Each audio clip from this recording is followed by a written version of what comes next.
to build and assemble proteins, but they're also the end products of protein digestion. Now, it turns out that our body cannot produce all of them. In fact, there are 10 amino acids that our body needs to acquire from our diet in sufficient amounts.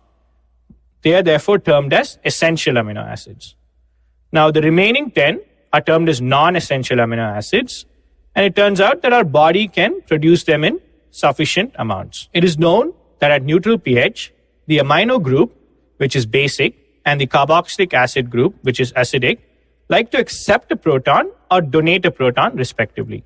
As a result of this, in amino acids that exist freely in solution, the amino group likes to accept a proton and acquires a positive charge. And at the other end, the carboxylic acid group donates a proton and comes to acquire a slight negative charge.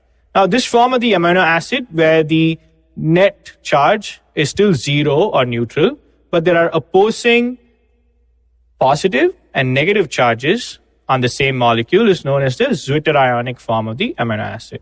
Now, in German, Zwitter means hybrid.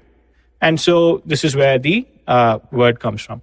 Now, since they both contain a acidic and a basic group in the same molecule or amino acid, most amino acids are said to be amphoteric in nature. So how do amino acids come together to form a protein? For this, let us consider two amino acids, amino acid 1 and amino acid 2. Now, they both have their amino groups and their carboxylic groups. Now, between the carboxylic group of amino acid 1 and the amino group of amino acid 2, we can remove a water molecule. So how can we do this? We can take a hydrogen from the amino group of amino acid 2 and a hydroxyl from the carboxylic group of amino acid 1.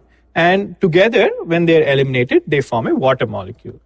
Now, the remainder of these two amino acids, or just the groups, the carboxylic group here and the amino group here, can form a bond. And this bond is also known as a peptide bond.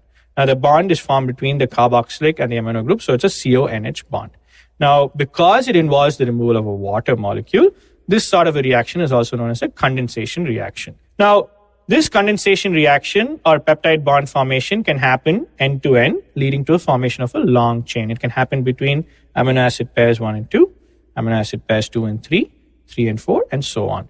Now, you'll notice then that the amino group of amino acid 1 here and the carboxyl group of the last amino acid here are not paired with anything else. So there's a free amino group here and a free carboxyl group here. And so these are known as the ends or the termini of the protein or polypeptide chain. This is known as the N termini and this is known as the C termini.